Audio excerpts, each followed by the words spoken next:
എസിൽ കലാപം. സുകുമാരൻ നായരുടെ ദിനങ്ങൾ എണ്ണപ്പെട്ടു കഴിഞ്ഞു. ചോദ്യം ചെയ്യപ്പെടാത്ത നേതാവായി NSSൽ വാണ സുകുമാരൻ നായരുടെ പതനം ആസന്നമായി കഴിഞ്ഞു. വൈക്കം താലൂക്ക് NSS യൂണിയനിലാണ് കലാപത്തിന്റെ കൊടി ആദ്യമുയരുന്നത്. സുകുമാരൻ നായരോട് എതിർപ്പുള്ളവർ സംഘടനയിലുണ്ടെങ്കിലും പരസ്യമായി നേതൃത്വത്തിനെതിരെ സമുദായ നേതാക്കൾ പൊതുവേദിയിലെത്തുന്നത് ആദ്യമായിട്ടാണ്. 8-ാം തീയതി വൈക്കത്ത് ആത്മാഭിമാനികളായ നായർ സമുദായ അംഗങ്ങൾ ഒത്തുചേരുകയാണ്. നായർ സർവീസ് സൊസൈറ്റി എന്നുള്ള മഹാവടവൃക്ഷം രൂപമെടുത്തത് തന്നെ മന്നത്ത് പത്മനാഭന്റെയും കെ കേളപ്പന്റെയും MB മന്മഥന്റെയും വൈക്കം വേലപ്പന്റെയും ഒക്കെ ജീവരക്തം വലിച്ചെടുത്തുകൊണ്ടുള്ള സജീവമായ പ്രവർത്തനത്തിന്റെ കർമ്മഫലമാണ്, അല്ലെങ്കിൽ അവരുടെ കർമ്മ കൗശലമാണ് നായർ സർവീസ് സൊസൈറ്റി.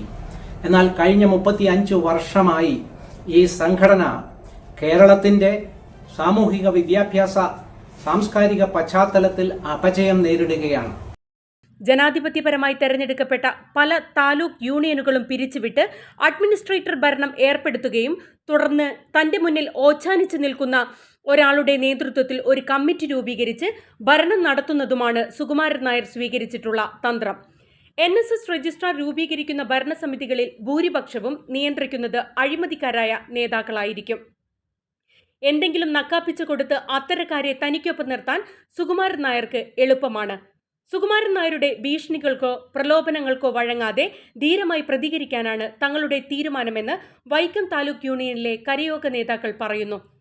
വൈക്കം സത്യാഗ്രഹത്തോടനുബന്ധിച്ച് സവർണ ജാഥയുമായി തിരുവനന്തപുരത്തേക്ക് നടന്ന മന്നത്ത് പത്മനാഭന്റെ ലക്ഷ്യം വർഷങ്ങളായി നിലനിന്ന അനാചാരങ്ങൾ അവസാനിപ്പിക്കുകയായിരുന്നു എന്നും തങ്ങളുടെ ലക്ഷ്യം NSSനെ അഴിമതിക്കാരനായ ഒരു ഏകാധിപതിയിൽ നിന്നും സമുദായത്തെ മോചിപ്പിക്കുകയാണെന്നും സംഘാടകർ പറയുന്നു.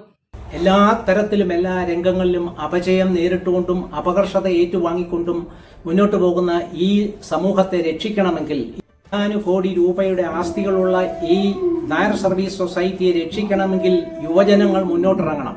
നമ്മളുടെ കുട്ടികളെല്ലാം പ്രീ-ഡിഗ്രി കഴിഞ്ഞു കഴിഞ്ഞാൽ ദേശാന്തരങ്ങളും ലോകവും വിട്ടു പോയിക്കൊണ്ടിരിക്കുകയാണ്. ഈ ഒരു അവസരത്തിൽ ഒരു കമ്പനിയായിട്ടാണ് പ്രവർത്തിക്കുന്നതെന്നാണ് പറയുന്നത്. നമുക്കറിയാം, ഭാരതത്തിൽ വരുന്ന നിയമങ്ങൾ പാർലമെന്റ് പാസാക്കുന്നതായ നിയമങ്ങളാണ്. പാർലമെന്റ് പാസാക്കുന്ന കമ്പനി നിയമം ഞങ്ങൾക്ക് ബാധകമല്ല, ഞങ്ങൾക്ക് സർ CPയുടെ കാലഘട്ടത്തെ കമ്പനി നിയമമാണ് ബാധകം എന്ന് പറഞ്ഞുകൊണ്ട് ഈ സംഘടനയെ തീർത്തും നാശത്തിന്റെ പടുകുഴിയിലേക്ക് തള്ളിവിടുന്നതിനെതിരെയാണ് ഈ സമ്മേളനം. ഇന്ന് വൈകിട്ട് 4-ന് വൈക്കം ബോട്ട് ജെട്ടി മൈതാനത്ത് മന്നം ആത്മാഭിമാന സദസ്സ് നടക്കുകയാണ്. കൂടുതൽ വാർത്തകളും വിശേഷങ്ങളും നേരിട്ട് ലഭിക്കാൻ ജനങ്ങളിൽ നിന്ന് ജനങ്ങളിലേക്ക് ജനഭൂമി ന്യൂസ് സബ്സ്ക്രൈബ് ചെയ്യൂ. ബെൽ ബട്ടൺ അമർത്താനും മറക്കരുത്.